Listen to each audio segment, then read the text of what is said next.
good solid connection. I propose to talk for just a little over 30 minutes and share some perspectives and insights from the work that I do with senior teams and answer any questions as best as I can. What I have to say falls into two parts. The first is to share an approach to profiling the dynamics of senior teams and highlight how different leadership systems impact how a business can scale and directly impact enterprise value. Part two is very much what to do about getting on track and point to some of the disciplines involved that would help keep you there. So to manage flow, and I know it's only a 35 minute talk, there's two Q&A sessions, one after the first part and the second towards the end. And as this is being streamed across many different platforms and the functionality of each platform is inevitably different, I'd encourage you to use the chat channels provided, and they should come through to me as one feed. However, in the event that that fails, I've also included my email address at the bottom of each slide so that if a thought or an idea comes to mind that you'd like clarifying or a question you just want to ask, just send me an email and fingers crossed, the tech will work. So let me begin by saying just a few very brief words about me for those who don't know me and would like to understand why I've become so focused on the subject of senior leadership teams.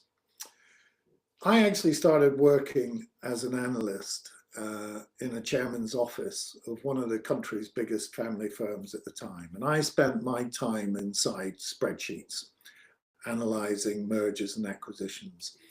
I really enjoyed my work, but what caught my attention was what the numbers didn't actually explain and what actually informed management decisions. Put simply, on paper, many businesses looked remarkably similar, yet the reality was that performance was wildly different. And I really wanted to understand why that was so. That question kind of shaped the career that followed. And I moved into roles focused on how organizations actually work day to day and how decisions get made, how senior teams operate, and why some businesses consistently deliver whilst others stall, despite having good strategies and very capable people. The real light bulb moment came for me during the turnaround of a biotech business in crisis. What changed performance wasn't strategy alone. It was redesigning the senior leadership system and how it worked together. As the leadership system changed, that business scaled from 3.5 million to over 35 million in just under 3 years. Now, that experience fundamentally shaped the work that I do today and informs what I wrote about in the book which I launched last year, which became a #1 bestseller and is reviewing very nicely on Amazon with multiple 5-star reviews, which consistently, I should point out, highlight how grounded and practical the content is. So today, I work with business leaders to build senior teams which investors can trust and that businesses can scale behind in order to maximize enterprise value at exit. And it's my experience that leadership is not about individual heroics. It's about the leadership system. Managers work in the system that is applied. Leaders work on the system that is designed. And when that system is designed well, everything lifts up, which brings me to where we'll start today. I'd like to share a really simple home truth or what's sometimes referred to as a blinding flash of the obvious, that applies to all businesses. Namely, that if you want to change the direction and trajectory of a business, there's no more powerful lever to do so than the senior leadership team. It's not strategy decks, certainly not technology, and it's not organizational charts. The senior leadership team sets strategy, shapes how decisions are made, how priorities are set, how energy flows through the organization. Make no mistake, the SLT's behavior sets the tone for culture, trust, and performance. Yet, in many businesses, the SLT is the least examined, least challenged, and least intentionally designed part of an organization. Quite simply, the mistake that's made is that it's assumed that once roles are defined, titles are assigned, reporting lines have been mapped out and are clear, that the act of leadership will take care of itself. The reality is structure creates positions, not behaviors. As a consequence, the SLT exists on paper, but how it actually operates, makes decisions, manages challenge, internal conflicts, takes or delegates accountability, operates accepted norms of behavior, and sets overall direction are left implicit, assumed, and ambiguous. So today's webinar is about how to go about addressing that, and in particular, how to create a high-performing SLT which acts as a genuine force multiplier. When a high-performing senior team knows itself and is aligned, clarity cascades. And the SLT that assumes responsibility for its collective work output operates a management execution system where the decisions made stick. And because a shared language and ways of working exist in multiple management conversations, trade-offs are understood and the organization moves forward with confidence. By contrast, when the senior team's unclear of its identity and its purpose and or is misaligned, then confusion spreads. Messages fragment, execution slows, lines are drawn, and politics fills the gaps. We all know this. We've all experienced this, I'm sure. It's not a fancy abstract idea, and it shows up every day in how fast work moves, how confident people feel, and how willing they are to speak up, take ownership, and act with responsibility. There's no doubt that SLT is a multiplier for the good or for the bad, and turning vision into reality and making it happen across the organization. So before we jump into the nuts and bolts of transforming the performance of an SLT, I'd like to just take a moment to introduce the Lake Woebegone effect, which is a common condition that describes that we think we're better than we are. It all starts with a chap called John Cannell, who completed his work in the US education sector back in '87. He asked a number of questions, which by way of example, things like how students rate their ability to get along with others. From memory, over 60% rated themselves in the top 10%.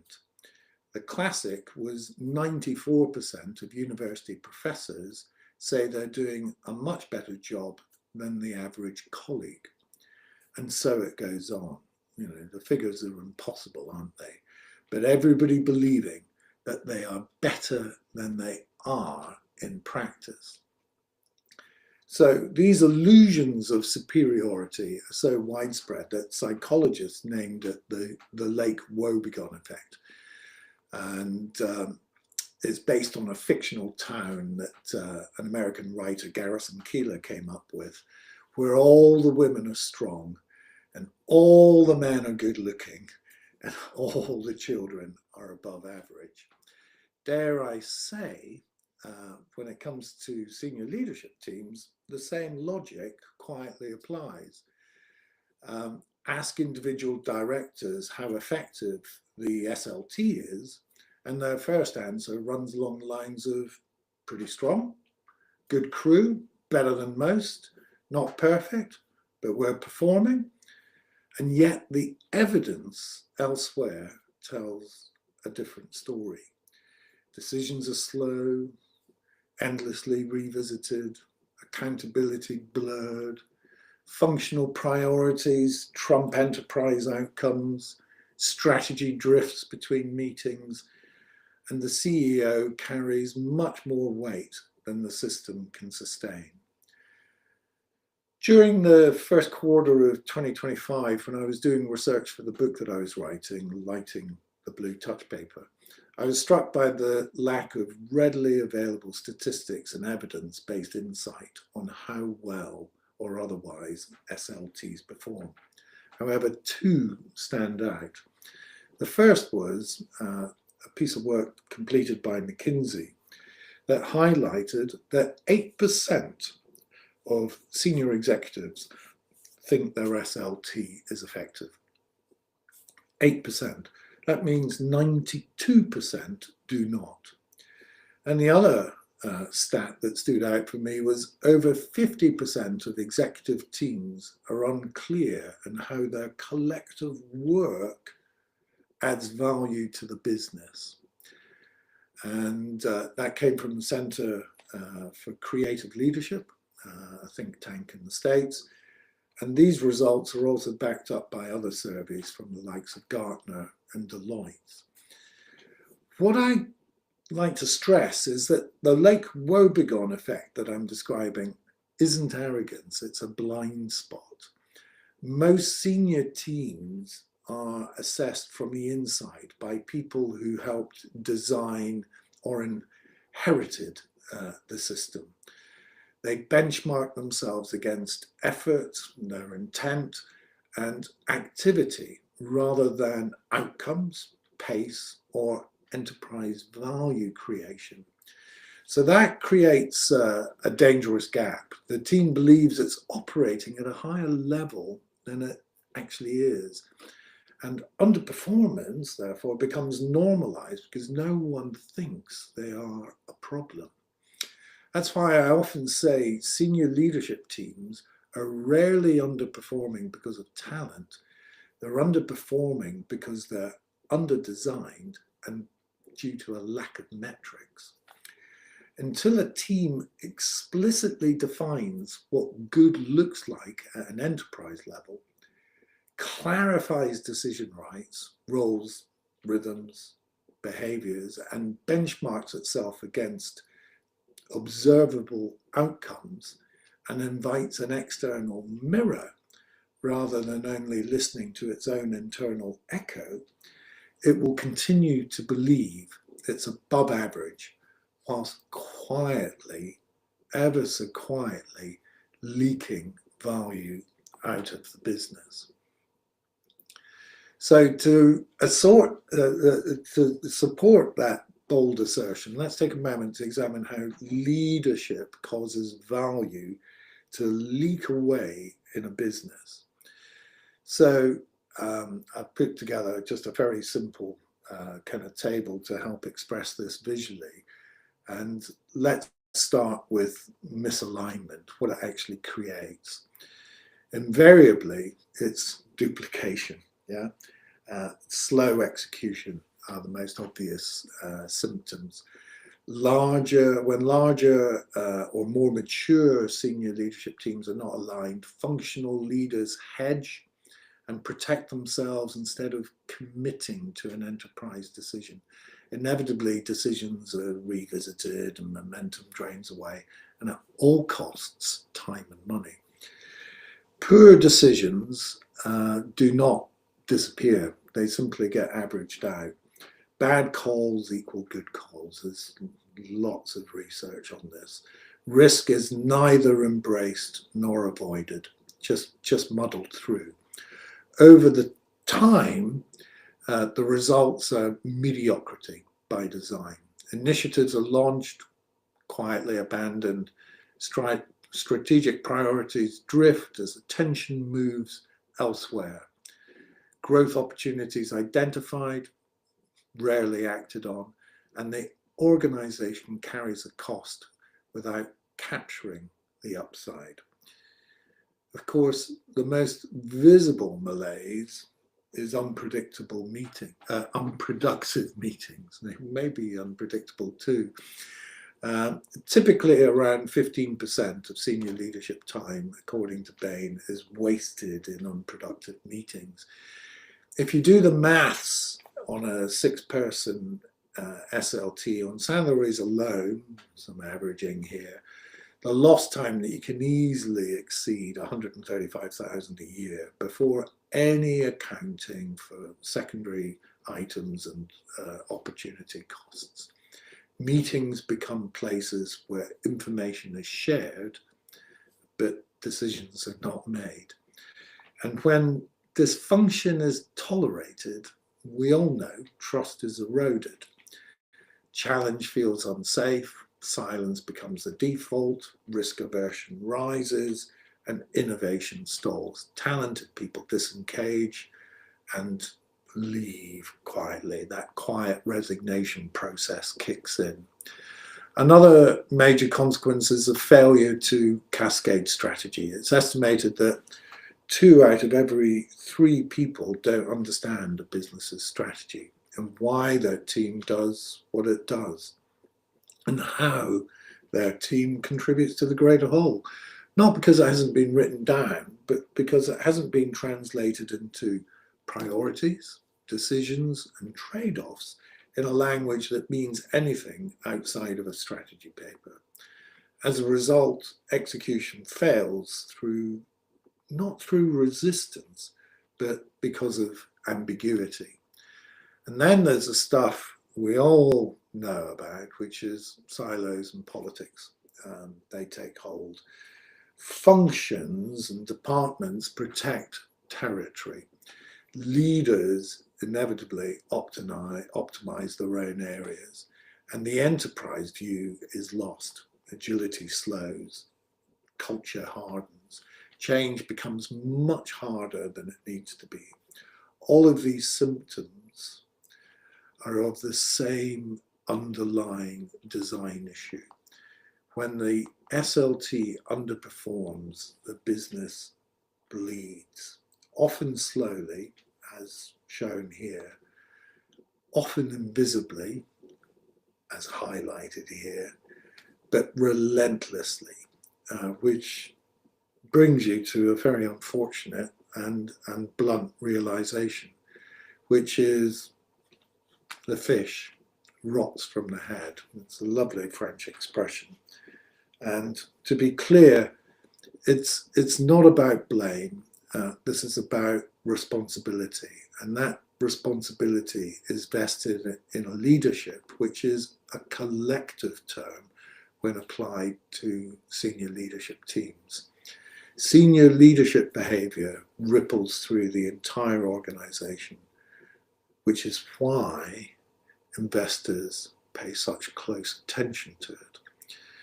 So one of the things, or should I say one of the first things to understand is the dynamics of a senior leadership team and the different forms that an SLT can take. Now, in putting up this table, I think the first thing I'd encourage you to do is to take a screenshot or simply take a photograph, and we'll refer back to it later. But by way of quick explanation, don't want to labor it, the table summarizes 5 broad types of SLT and sets out how they operate, behave, and perform. And it's structured like a maturity grid. that ranges from innocence to excellence and has a number of dimensions down the left-hand side on which there's a sort of progressive scale as you move from left to right. So of the 5 types, let's just do a very quick photograph of each. Far left, the support team, which is best characterized as being dominated by a single central figure where decisions bottleneck at the very top of the organization. Meetings invariably focus on updates and firefighting, and blame and excuses make up the order of the day. The business is dependent on 1, maybe 2 individuals, and is incredibly fragile as a consequence. Next along, an advisory team where there is discussion and there's lots of it, but little development, little progression. The dynamic is participation, but without accountability. Polite talk replacing any traction. Unfortunately, learned helplessness becomes the norm within this dynamic as decision-making authority remains with one person. It feels collaborative, but nothing really happens. It's a talking shop. To be clear and very blunt, the MD or CEO is not getting the best from what his or her people can contribute. They are but a sounding board. Then we see the functional team, each leader optimizing their own area, some coordination, but invariably very weak alignment, short-term tactical focus, culture shaped by compliance rather than ownership, and silos persist and harden. And again, being blunt, this is a group often made up of talented, experienced people, which tortures the word team. Indeed, this is one of the more frequent mistakes I and many others see in operation, which is to equate functional strength and excellence with enterprise cohesion and performance. Quite the opposite. So further along the spectrum are collaborative teams, where there's some clear norms that have emerged, some decision rights have been defined, and constructive challenge is expected, and alignment begins to drive both strategy and culture. There's some blanks and some holes, and the organization is and feels joined up. And the mood is very much a work in progress, invariably on some variant of a good to great journey is going on. At the far right is the enterprise leadership team. Radical candor, robust debate that doesn't leave bruises is in full flow, as constructive conflict is the order of the day. Strong, capable people holding roles in the SLT, but the key point is that leadership is distributed throughout the firm, as leaders are intent on leaders developing leaders, where decisions are taken closest to the action. And a leadership system is in place and growth becomes self-sustaining. And this is where investors see least risk and are most willing to pay a premium. What we see with each of these broad types of SLT is that the leadership behavior ripples through the organization, shapes how decisions are made, how people behave, and how fast value is created, which leads to the question, how intentionally have you designed how your senior leadership team turns leadership operating as a system into value? Investors, buyers, and acquirers don't just look at the numbers. They look at a business and they take a particularly close look at how leadership works. The first question they have invariably is about meeting the senior leadership team, because leadership quality determines execution risk, and execution risk always carries a price. Hopefully you can see from this visual the influence of the SLT and how it can act as a force multiplier, leveraging the leadership behavior it promotes. By intentionally moving to the right, you increase the impact of turning leadership into value. Now you can look at all this and you can quickly say, I recognize us somewhere on there, up on this chart. That's easy. The hard part is being honest about where you really sit. When you're in the team with your eyes up to everything that needs to be done, it's very difficult to see your own blind spots. People avoid awkward conversations, protect their patch, or assume everyone else sees things the same way. Dare I say, this is where an external facilitator armed with some diagnostics and measurement tools helps. They don't have history, status, or politics to manage. Their job simply hold up a mirror and ask the questions a team would normally dodge. Without that independent challenge, the spectrum shown here is purely descriptive. But by embracing the challenge, the spectrum and the implications that it highlights in the form of leadership systems moves on from being a diagnostic and becomes developmental. Now, here's the thing. All too often, everything that I'm saying about the realities of an underperforming team is realized too late, and usually after a business has entered a sales process. As I progressed the research on my book during 2025, I had several conversations with both sellers and buyers that particularly focused on how senior teams are reviewed and critically how they're valued. So going back to the spectrum, let's consider how that translates into value, taking into account how leadership ripples through the organization and how a valuation is arrived at. So on the left-hand side of the spectrum, you can see businesses routinely attract discounts of up to 30%. And on the right-hand side, genuinely enterprise-led teams can command premiums of 10, 20%. The difference is not intention, it's behavior. So when it comes down to how much money finds its way into your pocket as a founder, what steps can the SLT take to maximize enterprise value? The quality of performance of your senior team directly impacts the price others will pay for the business. And it is a dramatic moment in negotiations, is all I will say, when that is revealed.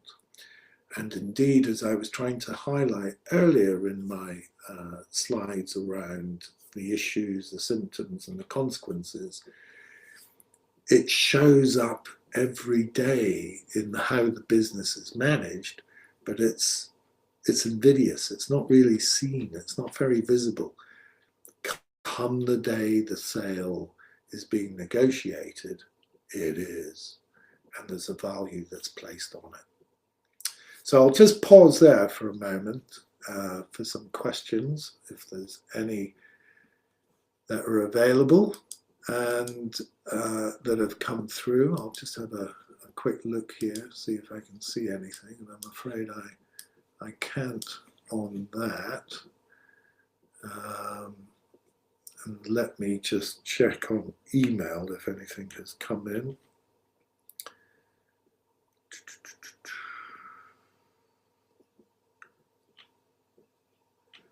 Nothing other than to confirm that we are indeed live. So I'll crack on. Please, if you want to send me an email, if you've tried sending a chat, apologies, that hasn't come through on the system. So if you want to try again, and turn your chat into a quick email, I'll pick it up and hopefully we can address it at the end in the next 10-15 minutes or so. So at the very beginning, I said SLTs matter, and you know that usually provokes a yawn. Everybody nods along because it's such a blinding flash of the obvious, isn't it? But it comes with an uncomfortable truth.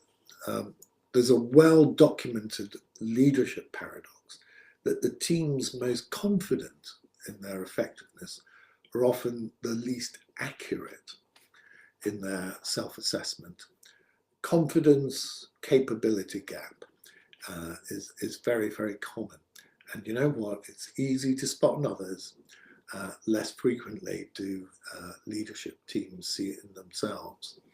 And at the risk of being indelicate, most leadership teams are very good at holding others to account. Functions, departments, delivery teams, projects. There's usually no shortage of KPIs to inform judgment. But senior teams are much less disciplined at asking one simple question. How effective are we collectively at doing our job? Uniquely, there's an absence of data. And so blind spots become commonplace. One example of how this blind spot develops is because challenging peers of equal status can feel impolite, if not downright awkward. Conflict is frequently avoided as calling out underperformance feels political, depending on where you are, obviously. And so drift creeps in and is tolerated and becomes the norm. And here's the key point. SLT underperformance rarely shows up as a crisis. It shows up as drift. And as we've seen, that drift ultimately carries a heavy price at sale and may even be costing you as much as 3 to 5% net trading margin prior to that. And you don't see it because you don't measure SLT performance. You attribute that margin erosion elsewhere. So what is to be done? This is where I would typically start with the SLT operating system canvas. It's a single page framework that defines how a senior team leads, how it decides, how it communicates, how it executes. And it connects intent to impact through behaviors, rhythms, and practices. To this end, the OS canvas is, the power of it is not what it adds, it's kind of like almost what it removes, which is invariably misunderstanding in the form of ambiguity, revisiting decisions, and politics that goes on in between and after meetings.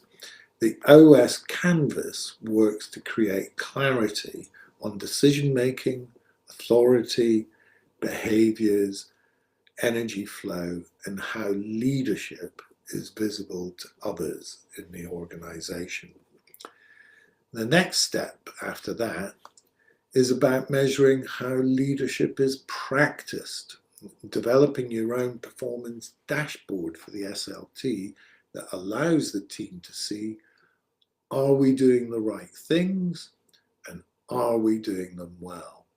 It turns instinct into evidence. And this matters because leadership teams are often opinion-rich, evidence poor.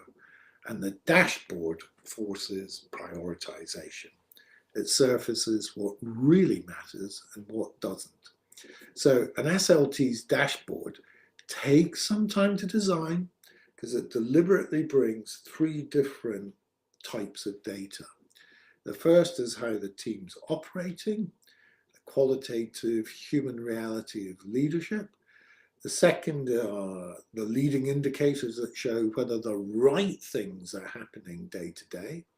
And third, the lagging results that confirm whether those efforts are actually paying off. For some teams, it takes a bit of courage actually to start collecting this data because it removes the comfort of opinion and replaces it with evidence. What the dashboard usually reveals is not failure, but unfinished work, which in itself is an important mindset shift to make. That shift becomes real once the data is reviewed regularly. Conversations become much more focused and progress becomes much more visible, and small improvements compound. Over time, that rhythm creates a healthy momentum that turns leadership improvement into a continuous shared discipline rather than a one-off initiative. In Lighting the Blue Touch paper, the book I published late last year, I talk about 6 ingredients that show up again and again in leadership teams that really work. And I'm not going to labor all 6, but this is the mix that tends to make the difference. First up, clear ways of working built on real human connection, with shared goals that give people a common line of sight on roles that are understood, fit together inside a simple operating framework. Plans that link strategy to what actually gets done, and a steady rhythm of execution that drives follow through, and an environment that's been created where people feel engaged, trusted, and able to think. Now, none of that is remotely controversial. The most interesting question is this: which one's missing or weaker than you'd like in your team? Most SLTs don't struggle because everything's broken. They struggle because 1 or 2 of these elements are a bit thin, and the rest of the system is quietly working around to fill the gaps. When norms are fuzzy, politics creeps in, and when roles aren't clear, decisions slow down or float upwards. And that's when there's no execution rhythm. Strategy starts to look good on slides, looks fantastic actually, but goes absolutely nowhere in practice. A performance dashboard helps by providing the evidence that spotlights the gaps and what needs to be worked on. So high-performing SLTs lead far beyond function or department. They align around a shared purpose, give others the space and the confidence to act, and hold themselves accountable as a group rather than as individuals protecting a patch. Intentional leadership is their calling card, and they practice it religiously to develop leaders within their own reporting lines so that the whole business operates as though it's on the front foot. And a well-designed dashboard makes this visible. It shows how leadership is really landing in terms of execution speed, trust, clarity, and accountability. Once leadership can be seen, it can be improved. It stops being personal and starts being professional. And this is where it all comes together. Strong SLTs reduce execution risk by making leadership visible at multiple points in the business, increasing predictability and building investor confidence, attracting a premium at sale, and in all likelihood, further opportunity on a bigger stage for SLT leaders post-sale. Leadership maturity is a genuine commercial asset. It's not just a nice idea. It's also very evident when it's not there, particularly if rhetoric and management by exhortation is used to fill the void without any of the supporting processes, systems, and enabling behaviors and culture. Such posturing invariably makes what does not exist appear more lacking than it is and backfires. And so, to close, I'd sum all this up with a second home truth, which is when it comes to turning leadership into value, you reap what you sow. So let me finish by outlining a choice about how leadership is exercised in your organization. Leadership's often viewed as belonging to an individual, and the focus of many leadership teachings and materials is exactly that, focusing on influence, impact, and the ability to inspire others. The benefits of leadership accelerate when leadership is applied as a collective term, at a senior team level to secure alignment or enterprise focus. And performance really lifts off when leadership operates at a system level, when everybody has a contribution to make, engage, drive results, and work on being better tomorrow, next week, next month. As spotlighted earlier, the senior team is seen as where it all comes together and the force multiplier on organizational performance.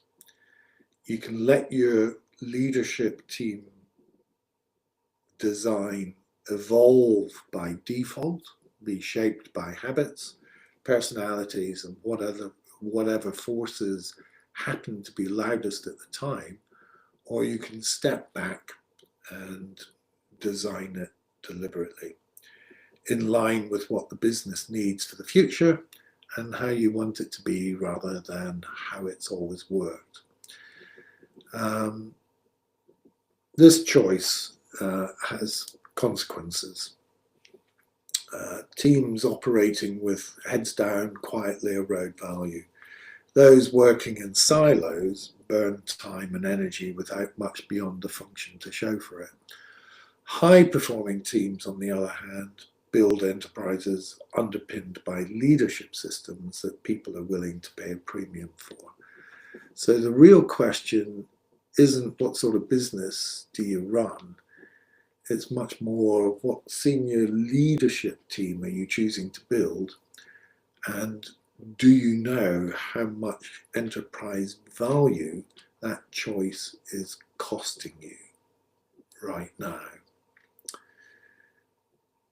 I would suggest to you that a good starting point, a very solid starting point to addressing the challenges you experience is by completing a quiz that I've prepared and developed, and which I'll send to everybody following this session, if I haven't done so already. The quiz, I hasten to add, is completely free. It only takes a few minutes, and it very often provides a clear view on where your senior leadership team sits and why. And it gives you a practical way to talk about and plan for what needs to change. It's based on the research behind my book. It's short and sweet. It's 14 questions in total. And I encourage you to give it a go and discover for yourself what can be done. And if all of this, in the last half hour, 40 minutes or so, has stirred a few uncomfortable thoughts about your own senior team's setup and performance, and you'd like a chat, then just scan the QR code, the one on the right. We can schedule a call and start a conversation and see where that goes. And if I can help, I'll help.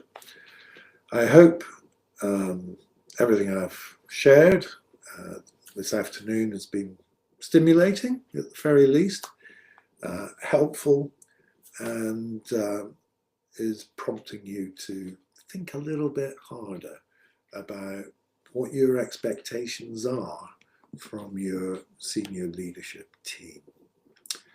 So let me just see if any chat has come in, and I don't see anything on public chat or through different media. And let me just check if anybody has indeed sent a. I'm afraid I don't see an email that's come in, so I don't propose to detain you any longer.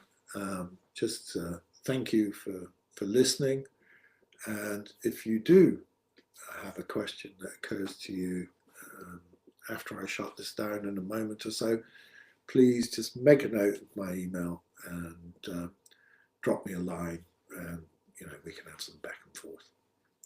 All right, I trust that was helpful to you. Many thanks.